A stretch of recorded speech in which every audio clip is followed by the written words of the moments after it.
Да, были вопросы, короче, очень каверзные. Ты вышла из зоны комфорта? О, я не то что вышла, меня просто выкинули, а потом я уже сама выпрыгнула. Я понимала формат, конечно, но я не думала, что это так сложно, оказывается, на камеру рассказывать какие-то свои личные штуки, да. Искренне считаю, что у всех людей одинаковые проблемы. Только решают все по-разному. Да, поэтому, что, все мы люди.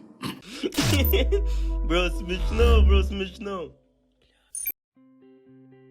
Здравствуйте, меня зовут Надежда, мне 49 лет, у меня 2 детей, моя старшая дочь Даша. Привет всем, меня зовут Даша, мне пока 28 лет, у меня у самой 2 детей, третий сейчас в утробе, и это моя мама. Сегодня вы будете отвечать на вопросы, которые придумали мы. Если вы не отвечаете на вопрос, то вы отдаете 250 рублей другому участнику. Ну что ж, поехали. Она пришла заработать. Камень, ножницы, бумага, цуефа. Все, я. Ну что, Надежда Ивановна, держитесь. Расскажи про свою первую любовь. Ой, Это так мило. когда я училась. Даже я еще не училась в школе. Я ходила в садик, и со мной ходил мальчик. Да, и была любовь. Я помню, что у нас был частный дом, очень высокие заборы, мы залазили с ним на забор и целовались. Нам было тогда, наверное, лет 5, может быть. Ничего себе, какие-то у тебя ранние поцелуи, оказывается. Водила ли ты автомобиль в состоянии алкогольного опьянения? Нет, в состоянии алкогольного опьянения я автомобиль не водила, но это не помешало мне попасть в ДТП. Но так больше не будет, честно. Как сказать мужчине, что он не устраивает тебя в постели? Ой, исходя из собственного опыта.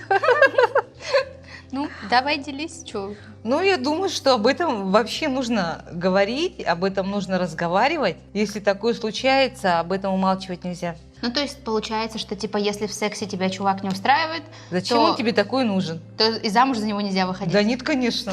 Ясно, хорошо. Будем знать. Какие наркотики ты пробовала? А ты пробовала? О, черт, серьезно, нужно отвечать? Что за вопросы? Но на самом деле в студенчестве я дружила с ребятами, и там мне очень сильно нравился парень. Вот, он прям очень мне нравился, а компания была такая не оченьская. Ну, надо было тогда, я тогда это тоже понимала, я считаю себя достаточно осознанным человеком, но именно для того, чтобы остаться в тусовке, то есть я, да, курила травку. Вот так вот. А вот я никогда не курила травку. И даже у меня никогда не было таких попыток. Да? Да. А тебе просто не предлагали? Нет, не предлагали, просто я как-то считаю, что это... без этого и так можно жить весело и Ну, на прекрасно. самом деле, правда, можно. Ну, Теперь скажи, я об этом теперь понимаю. я об этом знаю. Я, кстати, Арише тоже об этом сказала. Сказала, что не пробуй, если предложат. Там ничего интересного нет. Правильно.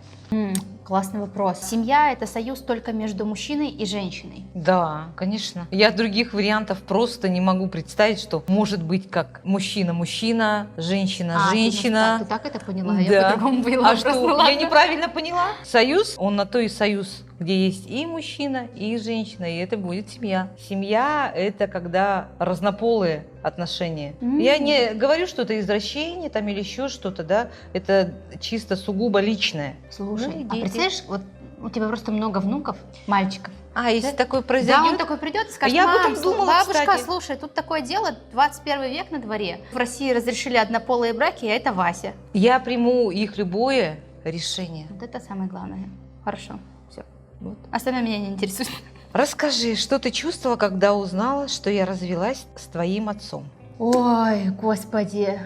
Ой, у меня аж мурашки по телу пошли. На самом деле, вообще, тема с папой у меня это такая больная, наверное. При этом у меня хорошие с папой взаимоотношения. По всей видимости, это какая-то большая детская травма, что ли. Вы как-то так тяжело разводились, мне кажется. Мне было тогда 4 или 5 лет, да? Мы с тобой были в Москве, и потом приехали, и почему-то вы начали резко разводиться. Помню, что у меня был дикий стресс. И я прям помню, что я каждый раз ждала, что папа придет обратно. Плакала, там сидела под окном, а он все не приходил и не приходил. А вот что самое интересное, при разводе детей их не думаешь совсем. Ну, поскольку я тоже в разводе, конечно, поэтому я немножко понимаю, о чем ты говоришь. Что я буду говорить своим детям потом про свой развод. Но помнишь, ты мне отдала письма, которые папа написал тебе? Вот эти вот письма, они меня, вот когда я не помню, у меня был такой... Я, короче, была какой-то период времени, знаете, как кунг-фу панда, короче. Понимаешь, что папа не гусь?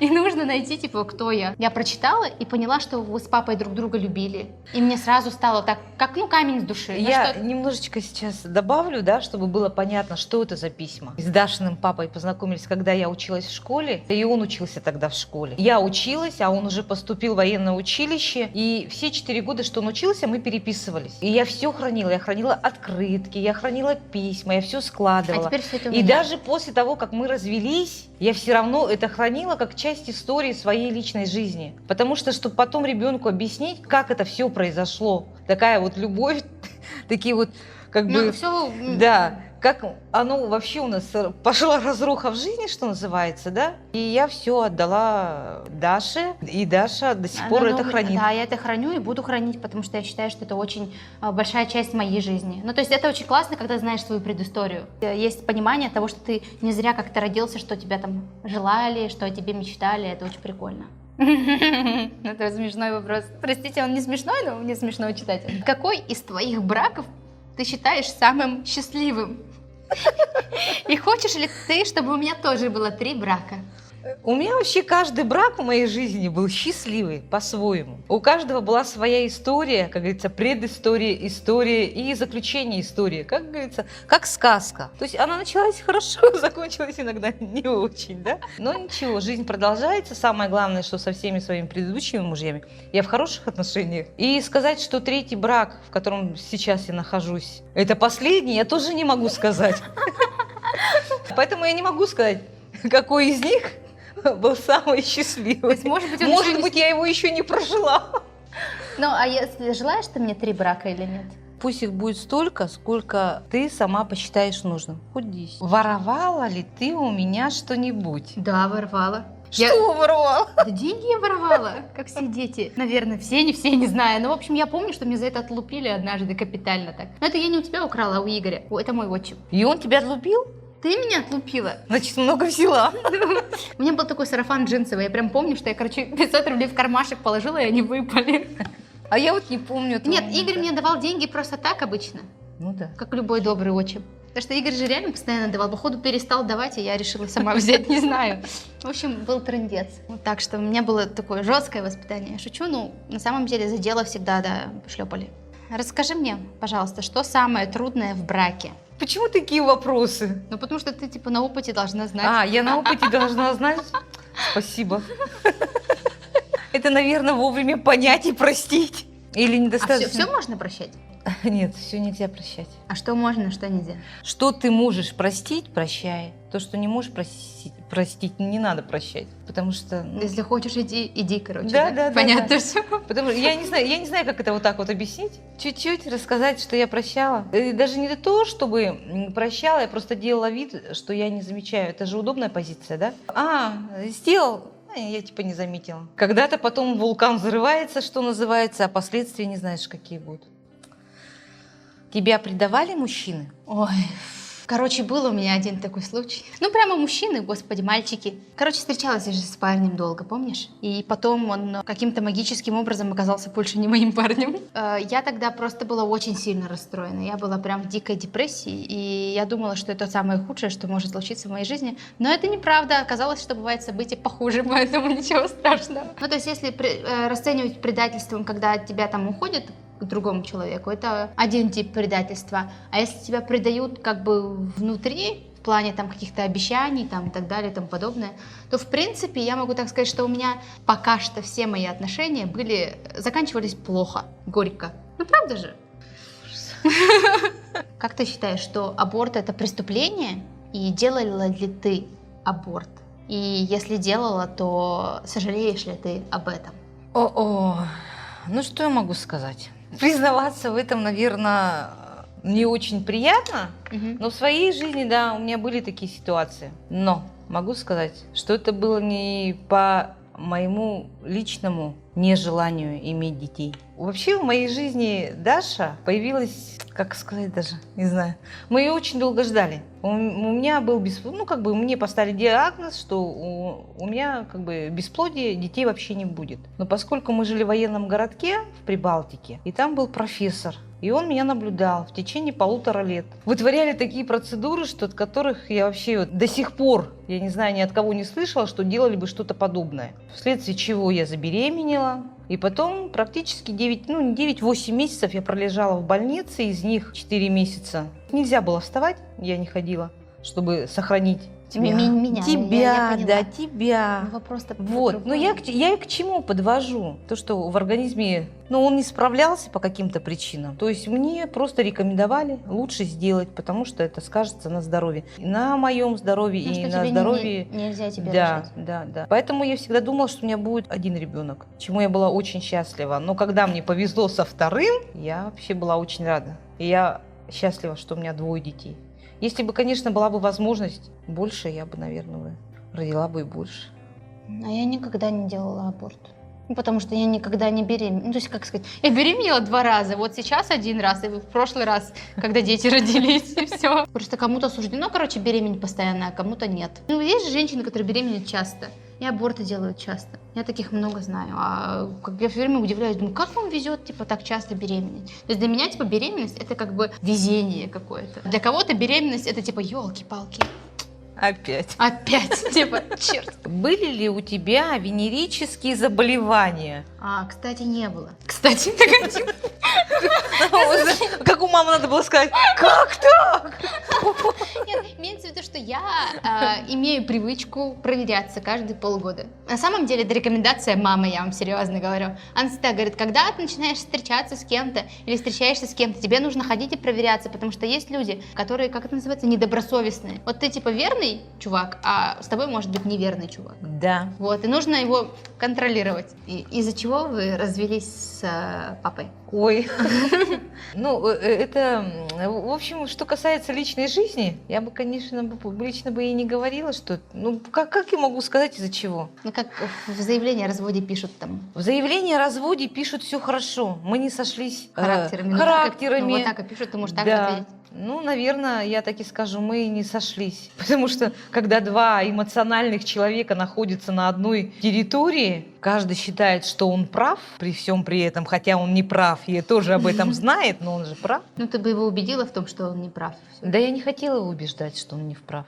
Ну, Это ладно. он считал, что он не прав. Я-то считала, точнее, я считала его виновным на все 100%, а он кричал, я не виноват. Ясно все. Она сама ко мне пришла. Все понятно. Сколько раз в неделю ты занимаешься сексом? Сейчас или вообще? Давай вообще, потому что, наверное, сейчас понятно, что когда маленький живет в животике. То есть сейчас где-то, наверное, в среднем это бывает раза 2 в неделю. Он есть. Да хорошо, что он есть. Хорошо. Вот. А ты? Что, ты хочешь спросить, сколько я раз? А что тогда неинтересно просто будет? В чем соль вопроса? Да, с возрастом секс меняется. Тут, как говорится, и скрывать нечего. Что скажем по количеству раз. Да, все зависит от партнера. А сейчас опять вопрос про секс. Твои любимые вопросы, мам. Да, я это дело очень люблю, да. В общем, в каком самом необычном месте у тебя был секс? Я даже не помню. Ничего необычного, что ли? Я не знаю, что необычного, какое место может быть в необычное. каком самом? То есть у тебя есть какая-то градация, есть обычные места, и должны быть, по сравнению с ними, какие-то необычные. Может быть, для кого-то, и ванна необычное место, а для кого-то ванна это господи, каждый день. Вот я и думаю теперь, а где эти необычные места находятся? А ты как думаешь, необычное место это где? Лифт? Если там нет камеры, то лифт. Где еще можно? Вот в лифте у меня точно не было. А где было? В квартире. В своей или в чужой? Даже И в своей, и в чужой тоже было. Вот. Где еще было? Когда на островах отдыхали, тоже было. Самое необычное место, вопрос, понимаешь, тебе надо ответить конкретно. Мое самое необычное место, где я занималась сексом, это... Это кухня. Хорошо, ладно. Ты смотришь порно? Елки-палки, серьезно, что за вопросы такие? На самом деле, я Сейчас не смотрю порно. Ну, во-первых, наверное, потому что у меня есть дома дети и есть мужчина, с которым я живу. Но я не исключаю этого факта. Я вообще считаю, что порно это вполне нормально и смотреть его надо. Но просто я думаю, что этот вопрос нужно детям объяснять задолго до того, как они начинают его смотреть. Разные ситуации бывают. Ну, у моих знакомых были разные ситуации, когда родители видели, что дети смотрят порно, и детей ругали за это. Мне кажется, что это типа нормальный, естественный интерес, поэтому я считаю, что ничего в этом плохого нет. Ну, если есть секс, есть порно, как бы, почему нет? Ты бы смогла усыновить ребенка? Да. Что касается как раз в третьем браке, мы эту тему обсуждали. Мгм. Я предлагала, потому что как бы получилось так, что у меня свои дети, у него свой ребенок, и он как бы тоже находится в разводе, общих детей у нас нет. Если бы он сказал да, конечно, установили бы. Но моя половина на этот раз сказала нет, будем жить друг для друга. Ну, значит, нет. Ну, я тебе рожу много внуков, и тебе не будет скучно. А мне и так не скучно. Это хорошо, когда много детей. Был ли у тебя секс в общественном месте? В общественном нет. Я на самом деле в этом плане очень консервативная. Если я смотрела порно, это не значит, что я теперь хочу заниматься сексом во всех неизвестных местах. Я очень консервативна. У меня вообще есть какое-то странное табу на такие штуки. Что мне кажется, что секс, он как бы должен быть Дома. максимально в примитивных, надежных, проверенных местах. Поэтому в общественном месте не был. Я думаю, что и не будет, наверное. Оставим это детям моим, когда они подрастут, там пускай что-нибудь делают. Кто-то же должен наверстывать упущенное. Ты бы смогла простить измену? Я нет.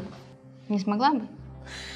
Вот, может быть. Но я не знаю даже, как правильно ответить. Вообще, я не... Нет, я бы даже, наверное, сейчас бы не смогла. Я не понимаю, почему так. Почему люди изменяют, ты не понимаешь? Нет, почему люди изменяют, я понимаю. Как такое простить, я не понимаю. Потому что я знаю 100 тысяч семей, которые прекрасно знают, что вторая половина там ходит налево и направо, и при этом живут, создавая вид супер идеальной семьи. Если человек изменил один раз, самый близкий человек, по сути дела, Ну, типа, как ему после этого доверять? как ему, да, доверять вообще во всем остальном? Если бы ты подвергалась насилию, ты бы рассказала об этом в социальных сетях?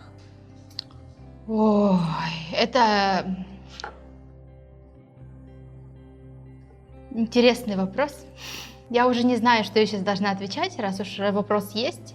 Ну, давай я задам еще один вопрос наводящий тогда. Что в твоем понимании насилие? Я понимаю, что насилие бывает разное. И моральное оно бывает, и физическое оно бывает, и сексуальное оно тоже случается, и так далее, и тому подобное. Скрывать такое нельзя. Если ты подвергался насилию, в том числе домашнему насилию, в том числе сексуальному насилию, об этом нужно говорить, потому что это влечет за собой огромное количество психологических травм. Да? Не буду говорить о том, что в моей жизни ничего подобного не было. Меня это стороной не обошло, к сожалению. По мере того, сколько я могу об этом говорить, для того, чтобы не обидеть или не задеть каких-то других людей, я всегда об этом говорю. Есть темы, которые я еще пока что не озвучивала, потому что я к этому как будто бы пока морально не готова. Но вот вы сегодня взяли и застали меня врасплох, но я об этом думаю. Потому что я знаю, что социальные сети — это огромная сила. Зная статистику всех этих историй с насилием, мне, конечно, хочется, чтобы его было меньше. А меньше его может стать только если люди начнут об этом говорить и перестанут это умалчивать. Потому что огромное количество девочек, женщин и мужчин, а мужчин особенно. То есть, потому что мужчинам страшно в этом признаться. Об этом говорить нужно. Как могу, я об этом говорю. Больше пока я не готова, но может когда-нибудь после этого замечательного видео я расскажу какие-нибудь истории своей жизни. Мам, оправдываю ли я твои ожидания? Ты замешкалась в ответе, блин, все. Ну, конечно, я замешкалась в ответе. Что значит оправдывать ожидания? Ну, ты там, наверное, мечтала, что я там что-нибудь? Нет. Дети, они рождаются вообще чудесными творцами, я не знаю, именно вот для того, чтобы что-то создавать, что-то созидать. Оправдала, не оправдала. Я хотела, чтобы ты стала личностью. Моя цель была даже, может быть, в какой-то степени тебе не помешать развиться. Я вообще считаю, что меня классно мама воспитала в этом плане. Да. То есть у меня всегда была возможность сказать свое слово. И я всегда прислушивалась. Да. Всегда нужно прислушиваться к выбору ребенка. Всегда. Даже если родитель считает, что это неправильно, все равно нужно дать ребенку сделать этот выбор. Пусть это будет его выбор. Мы же всегда говорим, мы учимся на своих ошибках, да? Дальше будет легче. Он будет знать, чем заниматься, в каком направлении развиваться. Тебя бил мужчина? Ну, что можно сказать, да? Домашнее насилие, да, оно бывает разное. когда мужчина бьет, да, женщину. Но я могу сказать, что бывают и женщины бьют мужчин. Вопрос-то был, знаешь, А какой? вопрос был, да. Только я не буду говорить, кто. Да, но не сильно, потому что у женщины всегда есть и скалка, сковородка. Есть чем отбиться, короче. Да, и есть чем ответить, так сказать. Когда я стану немощной, и тебе придется убирать мои экскременты, будешь ли ты это делать? Ну, куда я денусь-то? Нет, я честно считаю, что никто никому ничего не должен и совершенно не обязан. Но не смогу бросить родного человека в сложной ситуации, и тем более уж в экскрементах, елки-палки. Я не могу сказать слово это, но я не брошу ее, нет. Вот ни ее, ни кого-либо еще из своих родных, там, ни папу, ни тебя, ни Игоря, ни Аришу, там. А тех, кого можно было бросить, я уже бросила, поэтому... Извините. Тебе не надоедает нянчить моих детей? О, нет, конечно, как могут надоесть внуки? Родителям чаще надоедают. Как ни странно это будет звучать, дети. Внуки нет, они не могут надоедать. Понимаешь, что это вот как бы какая-то частичка тебя, да? Но это не твой ребенок вроде как. Но они гораздо интереснее. Я их называю мальчишки, которые творят и вытворяют. В них есть все. И мне с ними вообще замечательно. Забирай. Во сколько лет ты хочешь умереть? Странный такой вопрос. У меня нет такого прям возраста, во сколько я хочу умереть. Я бы хотела... Единственное, что я могу сказать, что я бы хотела умереть быстро. Я бы не хотела докучать своих родных и обременять детей своих. Я бы хотела быть до старости, прям до самого последнего, адекватной старушкой, короче, которая все понимает, ну, тупит, может, там плохо слышит, но и умеет сама себя обслужить. Вот это самое важное. И вот потом, там, где-то, когда я увижу своих правнуков, я такая, ну все, ребята, пора, давайте, дальше сами, хватит это терпеть, я ухожу. А ты, кстати, думала, во сколько ты хочешь умереть? Кто об этом не думает? Все об этом думают. Ну? Одно желание, чтобы не в день рождения моих близких детей, внуков, это как бы... Понятно. Да, есть причина, почему я так думаю. И, конечно же, жить вот, чтобы уснул и не проснулся. Я была случайным ребенком? Нет, ты была у нас долгожданным ребенком. Поэтому имя, имя тебе такое выбрали, Дарья, от слова подарок. Кто-то, думаю, понятно все со мной теперь. Почему ты развелась с мужем? Кто виноват больше? Ну, я, конечно, как все женщины, скажу сейчас эту прекрасную фразу, что все одинаково виноваты. Конечно же, бывает всегда по-разному, и мы там, что там, не сошлись характерами, как я написала в заявлении о разводе, как все, наверное. Правда, не бывает виноватого кого-то одного, и сказать, что кто-то виноват больше, сложно, но я очень эмоциональная. Со мной должен жить человек, который просто умеет реагировать на все просто с самым спокойным выражением лица и даже не шелохнуться после моих претензий. Вот. Поэтому, возможно, я виновата тоже. Но в большей степени я не могу сказать объективно. Я, конечно, хочу защитить себя всегда. И как бы я не хочу признавать, что это я. Но может быть я, может быть он. Кто-то из нас явно мог бы быть потерпеливее, но не стал. Вот и все. Замуж торопиться не надо. Ну, то есть, живи с человеком и живи, короче. И вы любите вы друг друга, ну и слава богу. Не обязательно для этого ходить в ЗАГС. Если вы правда любите друг друга, то все клево. Если нет, то разойдетесь, но не придется бумажки заполнять. Ну, а как же дети, рожденные вне брака? А это что, как-то плохо? Если люди любят друг друга, то неважно, в браке вы, не в браке, это дети увидят и все. А если вы в браке, и вы такие ходите, вы что, ребенку будет свидетельство о браке показывать? Типа, вообще-то, сыночек, мы тебя любим, видишь, вот бумажка. Мы вообще-то поженились ради тебя. Ну, как бы, нет же, это не показатель. Климакс — это страшно. О, это же целая история женская. Так вот.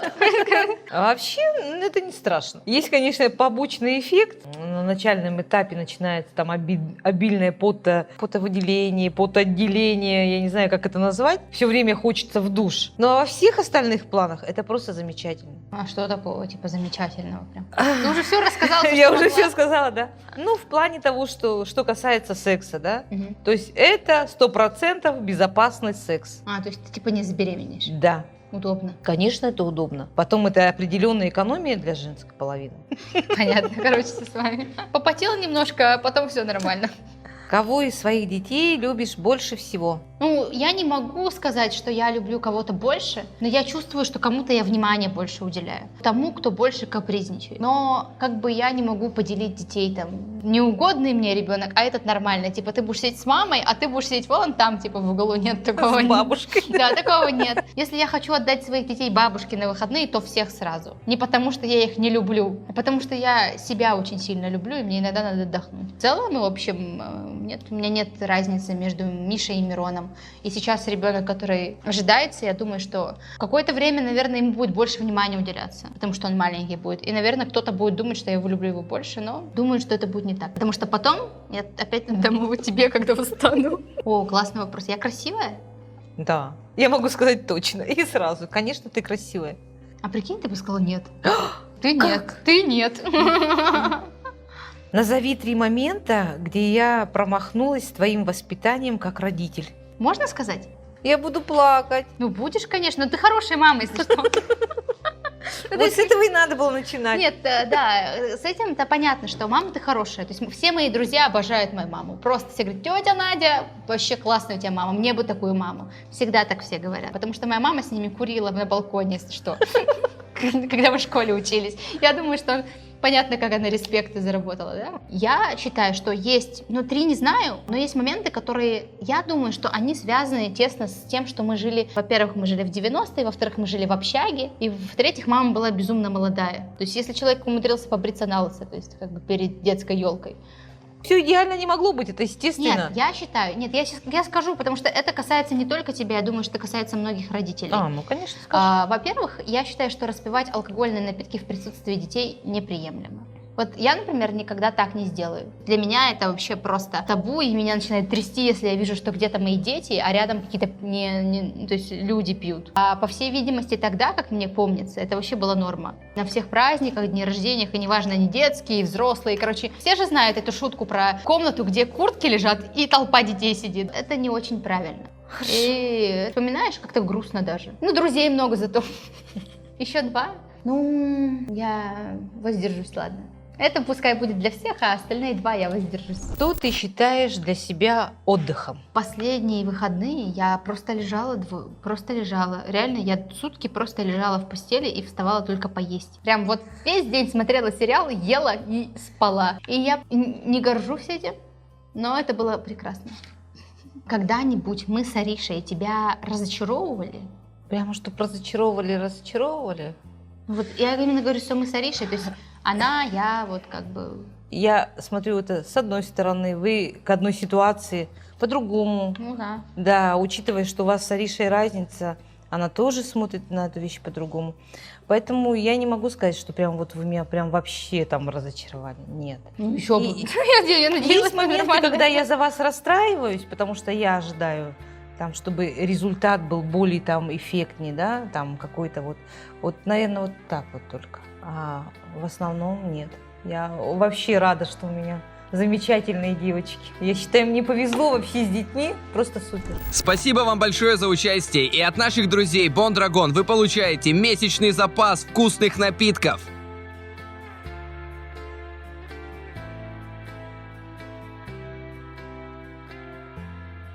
Вы рады подарку? Да, на нас не видно. Копите и не выкидывайте крышки, ведь 31 августа пройдет розыгрыш ценных призов. Более подробная информация в инстаграм-странице Бондрагон.